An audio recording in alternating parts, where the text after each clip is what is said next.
इस मूवी में हमें मुल्क टोक्यो दिखाया गया है जहाँ पर इंसान भी रहते हैं और इंसानों को खाने वाली अजीबोगरीब क्रिएचर्स भी, और उन्हें होल्स का नाम दिया गया है। दोनों एक दूसरे को मारना चाहते हैं ताकि उनमें से कोई एक इस दुनिया में रह सके, और होल्स को मारने के लिए टोक्यो की गवर्नमेंट ने एक टीम भी बनाई है। अब हमें एक लड़का जिसका नाम केनेकी होता है दिखाया जाता है। उसे किताबें पढ़ने का काफी शौक था और वो बहुत शर्मीला भी था। वो एक दिन अपने दोस्त के साथ बैठा होता है तो उससे पूछता है कि क्या तुमने कभी किसी होल को देखा है। तो उसका दोस्त कहता है कि नहीं, लेकिन इतना जरूर जानता हूँ कि वो दिखने में हम जैसे ही हैं और हो सकता है कि हमारे दरमियान भी हों। कि तभी वहाँ पर एक लड़की आती है जिसे केनेकी पसंद किया करता था। वो दोनों लंच पर जाने का डिसाइड करते हैं और वहीं पर एक वेट्रेस होती है जो उन दोनों को देख रही होती है, लेकिन वो लड़की कुछ भी नहीं खा रही होती। और फिर उसके बाद वो दोनों वहाँ से चले जाते हैं।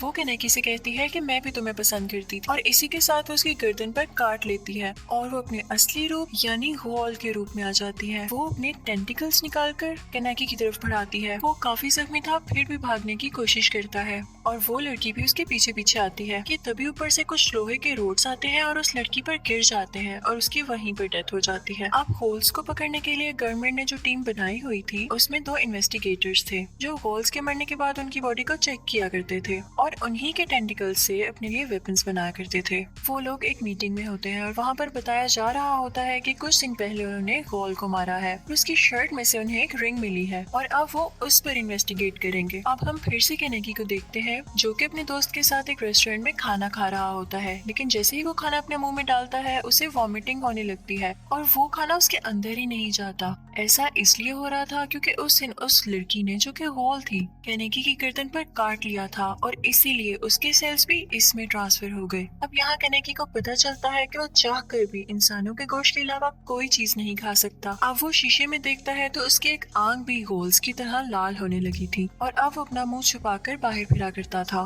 ताकि कोई उसे पहचान न ले। उसे जोरों की भूख लगी हुई थी लेकिन वो कोई और फूड खा ही नहीं सकता था कि तभी उसे इंसानी गोश्त की स्मेल आती है और जब वो भागकर एक जगह पर जाता है तो वहाँ पर एक होल ऑलरेडी बैठकर एक इंसान का गोश्त खा रहा होता है। वो उसे भी खाने को देता है लेकिन केनेकी यहाँ पर काफी परेशान हो जाता है और डर जाता है क्योंकि वो नहीं चाहता था कि वो किसी भी इंसान का गोश्त खाए। कि तभी वहाँ पर एक और होल आता है और वो उससे जाने का कहता है कि ये मेरा एरिया है और तुम यहाँ पर नहीं आ सकते। और तभी वहाँ पर आती है तोका। वो उस होल से कुछ कहती है तो वो वहाँ से चला जाता है और फिर वो वहाँ पर बड़ा गोश्त खाने लगती है। वो केनेकी को भी वो चीज देती है लेकिन वो नहीं खाता। वो उससे कहता है कि क्या कोई ऐसी चीज है जो तुम मुझे खाने को दे सकती हो, तो वो कहती है कि नहीं। कि तभी उसका बॉस वहाँ पर आ जाता है और वो केनेकी को अपने साथ लेकर अपने रेस्टोरेंट चला जाता है और उसे कॉफी देता है। वो कहता है कि ये लो पी लो। कॉफी ही एक ऐसी चीज है जो कि होल्स इंसानों के गोश्त के अलावा भी पी सकते हैं और ये केनेकी को काफी पसंद आती है। रेस्टोरेंट का मालिक इन सबको एक पैकेट देता है जिसके अंदर इंसानी गोश्त का एक टुकड़ा था। केनेकी वो लेने से इनकार कर देता है लेकिन फिर वो पैकेट अपने साथ घर ले आता है। अब हम देखते हैं कि उसको बहुत भूख लगी हुई थी और वो गोश्त का टुकड़ा खाने ही वाला था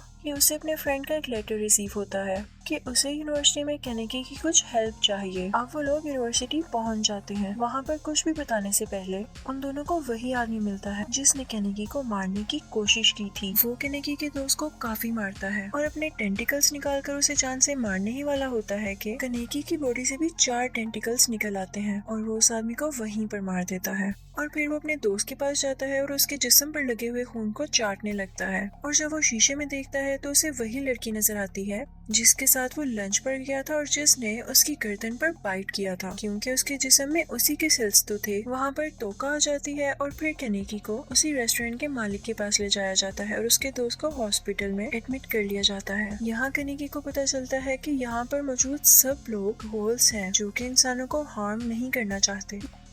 ये कभी कॉफी पी लेते हैं और कभी मरे हुए इंसानों का गोश्त खा लेते हैं। वहाँ पर एक और लड़का भी होता है। वो और केनेकी एक जंगल में जाते हैं ताकि मरे हुए किसी इंसान का गोश्त ला सके। वहाँ पर वो लड़का केनेकी को बताता है कि वोल्स का एक ऐसा ग्रुप है जो कि इंसानों को नुकसान नहीं पहुँचाता और एक दूसरे की मदद करता है और वो उन लोगों का गोश्त खाते हैं जो लोग अपनी खुद जान ले लें। फिर हम देखते हैं कि तोका की एक दोस्त उसे मिलने आती है और उसके लिए कुछ खाना भी बना कर लाती है क्योंकि वो इंसान थी, लेकिन तोका वो खाना नहीं खा सकती थी। लेकिन फिर फिर भी अपनी दोस्त के इंसिस्ट करने पर वो थोड़ा सा चख लेती है और उसके बाद उसकी तबीयत बहुत ज्यादा खराब हो जाती है। अब वो टीम जो गोल्स को मारने के लिए बनाई गई थी, उसके इन्वेस्टिगेटर्स इन लोगों के भी पीछे थी। अब हिनामी जाने से पहले कनिकी से कहती है कि मेरे फादर को कॉफी बीन्स बहुत पसंद थे, तो क्या ये तुम उन तक पहुंचा सकते हो? तो कनिकी मान जाता है और उनकी कब्र में ये बीन्स रख देता है। ऐसा करते हुए इसे एक आदमी देख लेता है और वो उस टीम को कॉल कर देता है। वो दोनों इन्वेस्टिगेटर्स वहाँ पर आते हैं और उसकी कब्र खोदकर उसका सामान देखने लगते हैं।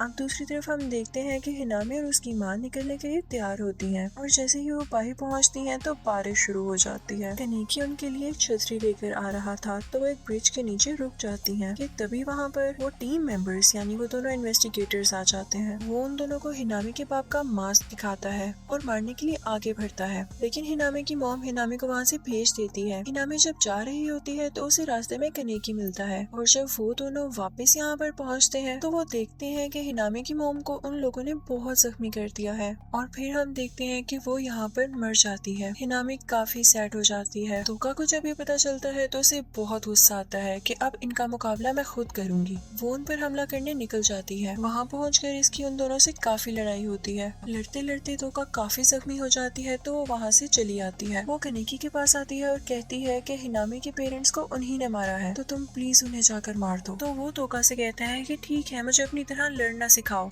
और फिर वो उसे अपनी सब स्किल्स सिखा देती है। कनिकी कुछ ही दिनों में बहुत अच्छी फाइट करना सीख लेता है। दूसरी तरफ उस टीम के दोनों इन्वेस्टिगेटर्स प्लान बना रहे होते हैं कि इन गोल्स की सूंघने की ताकत काफी तेज है, तो क्यों ना ऐसा किया जाए कि हिनामी की माँ का बाजू एक जगह पर रख दिया जाए जिसे सूंघते सूंघते हिनामी भी वहाँ पर आ जाएगी। वो वहाँ पहुँच जाती है और अपनी माँ का बाजू देखकर उसे गले से लगा लेती है कि तभी वहाँ पर उस टीम में से एक लड़का आ जाता है और वो हिनामी को मारने के लिए आगे बढ़ता है। दूसरी तरफ हम देखते हैं कि टीम का दूसरा इन्वेस्टिगेटर अपनी कार में उसी जगह आ रहा होता है और उसकी कार को कनिकी देख लेता है। कनिकी उसका पीछा करता है और दोनों में काफी फाइट होती है। दूसरी तरफ हिनामी के पास तोका पहुंच जाती है और वहाँ पर भी इन लोगों की फाइट चलती है और इसी के साथ वो अपना नया वेपन जो कि टेंटिकल से बना था वो निकालता है। तोका और हिमानी ये देखकर काफी उदास हो जाते हैं कि ये टेंटिकल हिनामी की माँ का था। यहाँ पर ये सब लोग फिर से लड़ने लगते हैं तो कनिकी उससे पूछता है कि तुमने हिनामी के पेरेंट्स को क्यों मारा, लेकिन वो इन्वेस्टिगेटर उस पर अटैक करने वाला होता है कि तभी कनिकी उसके शोल्डर पर बाइट कर लेता है और दूसरा इन्वेस्टिगेटर अपने टेंटिकल से तोका को काफी जख्मी कर देता है और वो तोका को मारने ही वाला होता है कि हिनामी के टेंटिकल्स भी निकल आते हैं और वो तोका को बचा लेती है। तो तोका उन दोनों में से एक इन्वेस्टिगेटर को मार देती है। उधर कनिकी भी दूसरे वाले इन्वेस्टिगेटर को मारने ही वाला होता है कि उसे ख्याल आता है कि मैं किलर नहीं बनना चाहता। वो उसे वहीं जख्मी छोड़कर तोका के पास जाता है और उसे उठा लेता है। तभी वहाँ पर वो लड़का भी आ जाता है जो कि कनिकी के साथ जंगल में मरे हुए इंसानों का गोश्त ढूंढने गया था और फिर हम देखते हैं कि ये सब लोग वहाँ से चले जाते हैं और हिनामी भी इनके साथ ही रहने लगती है और यहाँ पर टोक्यो गहोल का पार्ट 1 खत्म होता है। अब यहाँ से शुरू होता है टोक्यो गहोल का पार्ट 2। तो मूवी के शुरू होते ही हम एक मॉडल को देखते हैं जो कि अपने घर जा रही होती है और जैसे ही वो अपने घर पहुँचती है तो एक अजीबोगरीब आदमी जिसका पूरा का पूरा फेस मास्क में छुपा हुआ था वो उसका वहाँ पर इंतजार कर रहा होता है क्योंकि वो एक गहोल था और उसको मारकर खाना चाहता था।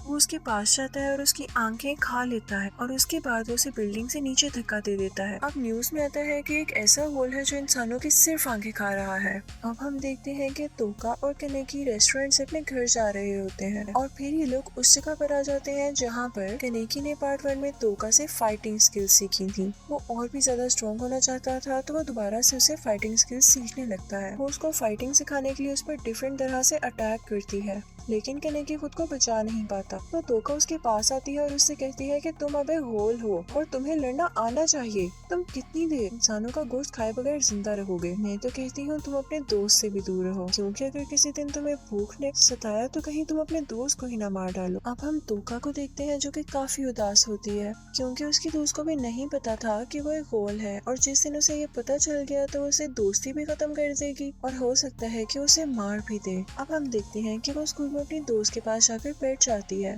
यहाँ पर वो काफी उदास लग रही थी और अपनी दोस्त से पूछती है कि क्या तुम किसी और को अपना दोस्त नहीं बना सकती हो। तो तोका की दोस्त उससे कहती है कि तुम हो ना, जिस पर तोका उठ के चली जाती है और उसकी दोस्त को उसका ये बिहेवियर बिल्कुल अच्छा नहीं लगता। अब हम देखते हैं कि रेस्टोरेंट में वही मास्क वाला वॉल आता है जिसका नाम शू था। जब कनेकी उसके पास आता है तो उसे उसकी जिस्म की खुशबू बहुत अच्छी लगती है और उसका दिल चाहता है कि मैं इसे खा लूं। और अब वो बहाने बहाने से कनेकी से मिलने लगता है ताकि उसे अपने जाल में फंसा सके। और फिर वो उससे कहता है कि हम एक रेस्टोरेंट में भी मिलेंगे। तो कनेकी शू से मिलने जाता है तो शू से एक बुक देता है और जब वो बुक उसे वापस लेता है तो उसी के साथ उसे वो अपना नाखून मार देता है, जिसकी वजह से कनेकी के हाथ से जरा सा खून आने लगता है। और फिर शू से अपना रुमाल भी देता है कि इससे साफ कर लो। अब उसके रुमाल पर कनेकी का खून लग चुका था। वो उसे सूंघता है तो पागल हो जाता है क्योंकि उसने आज तक ऐसी खुशबू नहीं सूंघी थी। उसके बाद हम देखते हैं कि शू कनेकी को एक रेस्टोरेंट में लेकर आया है जहाँ वॉल्स रहते हैं। वो उससे कहता है कि फ्रेश होकर अपने कपड़े चेंज कर लो और उसके बाद मैं तुम्हें रेस्टोरेंट दिखाऊंगा। अब जैसे ही कनेकी नए कपड़े पहनता है तो उसे गोल एक जगह पर ले आता है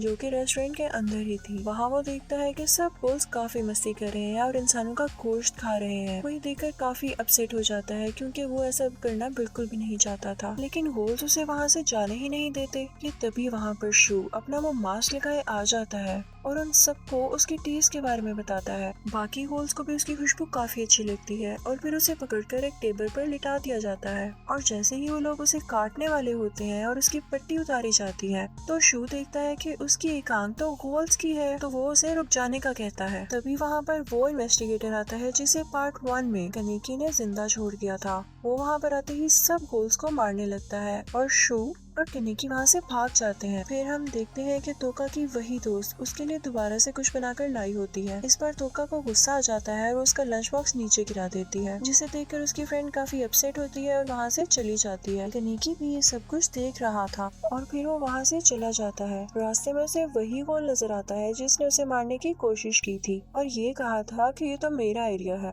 उसे 3 लोग मार रहे होते हैं तो कनेकी उसे जाकर बचाता है और जब उसे बचाकर उसके घर पर छोड़ता है तो देखता है कि उसकी फ्रेंड एक इंसान है। वो कनेकी को थैंक्स कहती है और उससे कहती है कि प्लीज हमारे बारे में किसी को मत बताना। वो देखता है कि इन दोनों में काफी प्यार है तो वो उसकी दोस्त से कहता है कि मैं इसके लिए इंसानी जिस्म के गोश्त का एक टुकड़ा लाऊंगा, जिस पर उसे फिर से थैंक्स कहती है। जब कनेकी घर आकर वो गोश्त का टुकड़ा निकाल रहा होता है तो तोका उसे देख लेती है। तभी तोका को एक आवाज आती है और जब वो बाहर जाकर देखती है तो एक लेटर पड़ा होता है जो कि शू की तरफ से था, जिसमें ये लिखा था कि उसने उसी जख्मी गोल की दोस्त को किडनैप कर लिया है जिससे अभी अभी कनेकी मिलकर आया था। कि तभी वहाँ पर वही जख्मी गोल आ जाता है और वो कनेकी से कहता है कि मैं भी अपनी दोस्त को बचाने जाऊंगा। और फिर वो दोनों इसके बाद शू के घर चले जाते हैं ताकि वो अपनी दोस्त को बचा सके। यहाँ पर शू ने उस लड़की को रखा हुआ था और ये उसका प्लान था कि कनेकी यहाँ पर इसको बचाने आए क्योंकि वो कनेकी को खाना चाहता था। वो उसे कहता है कि पहले तुम इस लड़की को खाओ ताकि तुम और हेल्दी हो जाओ और फिर मैं तुम्हें खाऊंगा। ये सुनते ही वो जख्मी और वीक गोल कनेकी को बचाने की कोशिश करता है, लेकिन काफी दिन भूखा होने की वजह से वो गिर जाता है। और फिर हम देखते हैं कि कनेकी में और शू में काफी लड़ाई होती है और इसी दौरान शू उसकी आंख की पट्टी उतार देता है। ये दोनों फाइट कर ही रहे होते हैं कि यहाँ तोका भी आ जाती है और शू के सर पर बहुत जोर से हिट करती है, लेकिन शू बहुत ज्यादा पावरफुल था। वो इन दोनों का मुकाबला बहुत आसानी से कर रहा था और वो यहाँ पर कनेकी का एक हाथ और एक पाँव भी तोड़ देता है और फिर उसके पेट में अपना हाथ दे मारता है और फिर उसके खून को चाटने लगता है जो कि उसे बहुत टेस्टी लगता है और फिर उसे खाने के लिए वहाँ से ले जाने लगता है कि तभी तोका उसे रोकती है, लेकिन शू नहीं रुकता और अपना एक टेंटिकल तोका के पेट में घुसा देता है जिससे वो बेहोश होकर गिर जाती है। उससे पूछता है कि तुम्हें क्या मसला है, तुम क्यों हमें मार रहे हो। तो शू उससे कहता है कि तुम लोग भी तो अपनी भूख मिटाने के लिए कितने जानवरों को मारते हो, तो अगर हमने तुम्हें मार दिया तो इसमें बुरा ही क्या है। कनेकी तोका के पास जाता है और उससे कहता है कि तुम मुझे खा लो क्योंकि मैंने सुना है कि जब गोल्स को कोई खा ले तो इससे उनकी पावर ज्यादा हो जाती है। तोका कनेकी के शोल्डर पर काट लेती है। अब वो पूरी तरह से ठीक होने लगी थी। अब शू जब ये देखता है तो वो तोका को मारने मारने के लिए आगे बढ़ता है, लेकिन तोका यहाँ पे फिर से स्ट्रॉन्ग हो गई थी और उन दोनों में बहुत फाइट होती है। शू तोका के शोल्डर में अपना टेंटिकल दे मारता है, जिससे उसे बहुत दर्द होता है, लेकिन मुकाबला करते हुए वो भी अपना टेंटिकल शू के अंदर दे मारती है, जिससे वो गिर जाता है। लेकिन फिर भी वो उसी लड़की की तरफ बढ़ता है जिसे वो किडनैप करके लाया था ताकि उसे खा सके। लेकिन केनेगी भी मुकम्मल घोल बन चुका था और वो अपने टेंटिकल्स निकालता है और शू के अंदर घुसा देता है। दूसरी तरफ से तोका आती है और वो उसके टेंटिकल्स को तोड़ देती है, जिसकी वजह से शू काफी जख्मी हो जाता है। अब तोका उन सबसे कहती है कि हमें इस लड़की को भी मारना होगा, जो कि उस घोल की दोस्त थी। वो ऐसा इसलिए करना चाहती थी क्योंकि वो नहीं चाहती थी कि उनके बारे में कोई भी जाने या किसी को आगे बताए। लेकिन तभी उस लड़की को होश आ जाता है और जब वो तोका के टेंटिकल्स देखती है तो उसे काफी प्यारे लगते हैं। तोका को जब यह रियलाइज होता है कि ये घोल से डरती नहीं है बल्कि उनको पसंद करती है, तो वो उसे मारे बगैर वहाँ से चली जाती है। अब हम देखते हैं कि तोका अकेली बैठकर खुश हो रही होती है कि पहली बार वो किसी को पसंद आई है। और फिर हम देखते हैं कि वही वी घोल और केनेगी एक साथ एक रेस्टोरेंट में काम करने लगते हैं और तोका भी अपनी दोस्त के साथ स्कूल में बैठकर लंच खा रही होती है। यानी वो सब अपनी अपनी फीलिंग्स पर कंट्रोल करना जान गए थे और इंसानों की तरह रहना भी। और यहीं पर ये मूवी यानी इस मूवी का पार्ट 2 भी खत्म हो जाता है। Thank you for watching.